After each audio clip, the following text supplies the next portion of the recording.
Salam. Mari kita membaca dalam Matius pasal 14 ayat 22 sampai 27. Sesudah itu, Yesus segera memerintahkan murid-muridnya naik ke perahu dan mendahuluinya ke seberang. Sementara itu, ia menyuruh orang banyak pulang. Dan setelah orang banyak itu disuruhnya pulang, Yesus naik ke atas bukit untuk berdoa seorang diri. Ketika hari sudah malam, ia sendirian di situ. Perahu murid-muridnya sudah beberapa mil jauhnya dari pantai dan diombang-ambingkan gelombang karena angin sakal. Kira-kira jam 3 malam datanglah Yesus kepada mereka berjalan di atas air. Ketika murid-muridnya melihat dia berjalan di atas air, mereka terkejut dan berseru, "Itu hantu!" Yesus disebut hantu di sini. Lalu berteriak-teriak karena takut. Tetapi segera Yesus berkata kepada mereka, "Tenanglah, aku ini." Tema yang akan kita bahas pada hari ini ialah mengenal Tuhan. Bacaan yang telah kita baca sebentar tadi mengisahkan badai yang dialami oleh murid-murid Yesus. Saat mereka sedang kepayahan, Yesus datang menyelamatkan dan membebaskan mereka daripada kesusahan besar yang mereka sedang alami. Namun murid-murid Yesus tidak mengenal siapa yang datang itu, dan bahkan murid-murid Yesus menyebut Yesus itu sebagai hantu. Mari kita lihat beberapa sebab mereka tidak mengenal Yesus. Yang pertama, mereka tidak mengenal Yesus karena ada jarak antara mereka. Jarak antara murid-murid dengan Yesus agak jauh. Nah, ini adalah sebuah prinsip. Semakin jauh jarak itu, maka semakin kabur penglihatan kita dan semakin tidak jelas. Dan apabila jarak itu semakin dekat, maka semakin jelaslah penglihatan kita ke depan. Oleh itu, pengenalan kita akan Tuhan ditentukan oleh jarak antara kita dengan Tuhan. Apabila kita semakin jauh daripada Tuhan, maka semakin kaburlah pengenalan kita akan Dia. Makin kita tidak jelas dengan kebenaran firman-Nya. Tetapi apabila kita semakin dekat dengan Tuhan, maka semakin teranglah dan jelaslah pengenalan kita akan Tuhan. Tetapi persoalannya, bagaimana caranya supaya kita dapat dekat dengan Tuhan? Supaya kita dapat dekat dengan Tuhan, kita harus atur doa, atur penyembahan kita kepada Tuhan. Kita harus sentiasa selalu berdoa dan menyembah kepada Tuhan. Kita juga perlu menekuni membaca firman Tuhan, supaya kita dapat mengenal apa pesan-pesan Tuhan kepada kita. Dan juga bukan hanya membaca, tetapi pelajarilah firman Tuhan itu. Kalau ada sesuatu yang kita tidak paham dari apa yang kita belajar, tanyakan kepada pastor yang belajar secara formal atau guru-guru sekolah Alkitab. Jangan tanya pada sesama yang tidak tahu, sama-sama tidak tahu. Dan perlu diingat baik-baik bahwa kita perlu berhati-hati dengan kesaksian-kesaksian dan penglihatan-penglihatan yang sering kali kita dengar di mana-mana, termasuk di media sosial. Jangan diterima bulat-bulat semua kesaksian tersebut. Ukurlah semua dengan firman Tuhan. Saudara pendengar, perlu jelas bahwa Saya tidak menolak adanya penglihatan-penglihatan. Saya percaya ada penglihatan-penglihatan. Saya percaya ada nubuat-nubuat.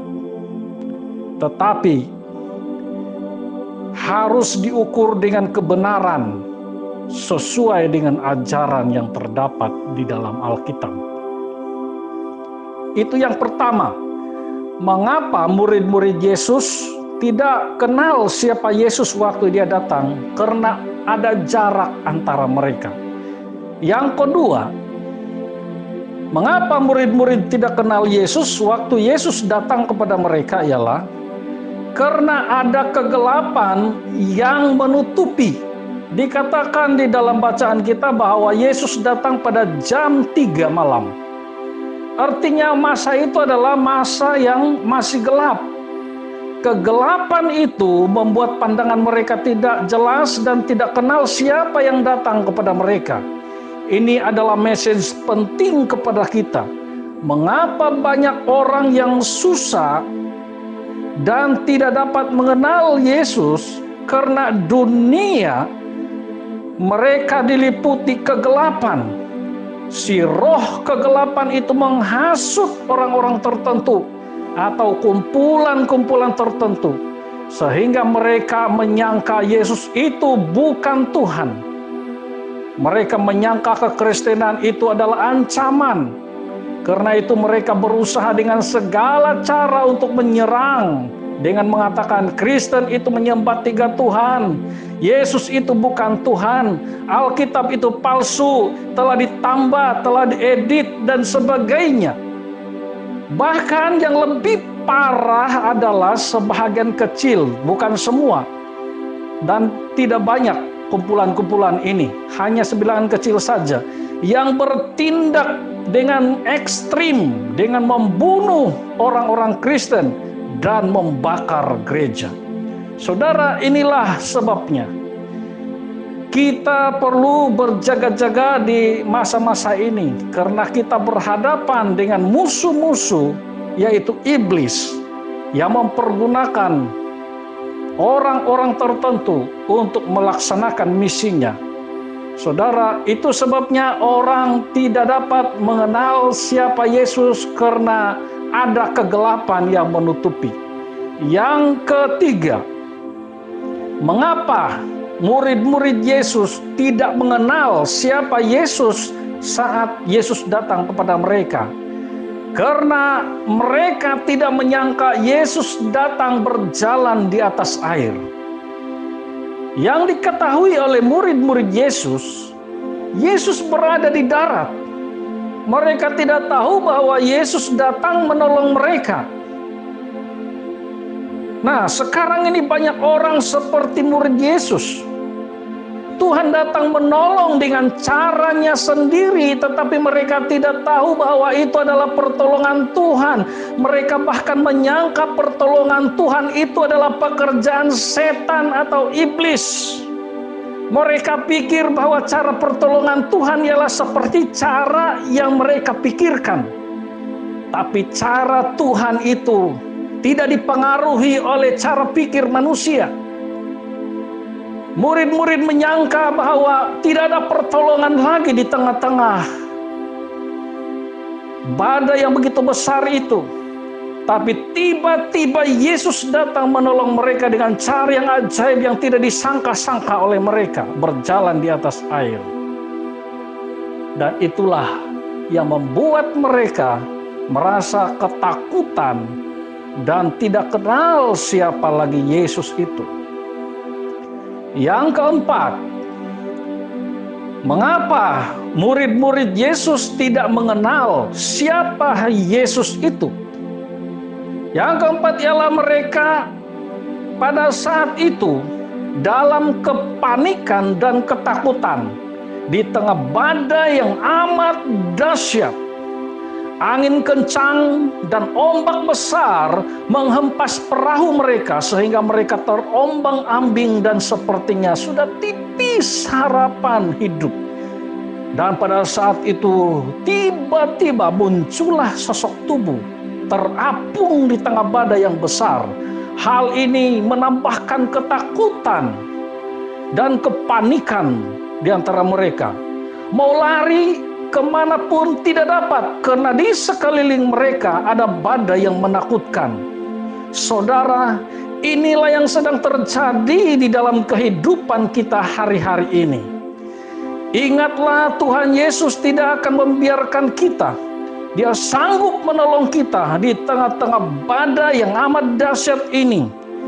Pada saat Yesus datang kepada murid-muridnya, Yesus membawa harapan.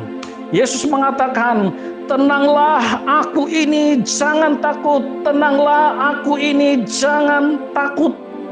Saudara-saudara, Tuhan mau kita supaya jangan takut dan panik di tengah-tengah keadaan yang sedang menimpa kita saat ini. Tuhan datang dengan caranya. Perhatikan bagaimana cara Tuhan menolong kita. Jangan ciptakan dalam pikiran kita, oh beginilah cara Tuhan untuk menolong. Tapi biarkan Tuhan untuk melakukan segala pekerjaannya. Biarkan Tuhan datang dengan caranya sendiri. Biarkan Tuhan melakukan caranya sendiri untuk menolong kita. Tuhan Yesus mau supaya badai yang kita alami ini akan reda, akan berhenti. Hanya ada sesuatu yang perlu kita lakukan. Tuhan mau supaya kita memiliki sikap seperti Petrus. Kita perlu sedikit keberanian seperti Petrus. Sementara murid-murid lain ketakutan, tidak berani berbicara, bahkan berteriak-teriak takut melihat sosok tubuh itu. Tetapi apa yang dilakukan oleh Petrus? Dia berseru kepada Tuhan, Tuhan, kalau Engkau itu, suruhlah aku datang kepadamu. Dan inilah yang dilakukan oleh Petrus. Apa sahut Tuhan Yesus? Yesus bilang, mari. Dalam sisa-sisa keberanian yang ada pada Petrus, dia melangkah keluar dari perahu itu dan datang kepada Yesus. Meskipun ada ketakutan, tetapi Petrus memberanikan dirinya untuk melangkah datang kepada Tuhan. Dan inilah yang harus kita lakukan. Meskipun ada ketakutan, tapi kita harus datang. Kita harus melangkah dengan berani. Saya yakin dan saya percaya, Tuhan tidak akan membiarkan kita tenggelam. Tuhan Yesus akan menghulurkan tangannya, seperti Tuhan menghulurkan tangannya kepada Petrus dan menyelamatkan kita. Tuhan mau supaya kita diangkat kembali. Tuhan mau supaya Dia hadir di dalam kehidupan kita, di dalam persekutuan kita. Tuhan mau meredakan segala keadaan yang sedang berlaku pada saat ini. Saudara-saudaraku yang saya kasih dalam nama Tuhan Yesus. Tuhan Yesus sangat mengerti keadaan kita. Perhatikan murid-murid Tuhan Yesus.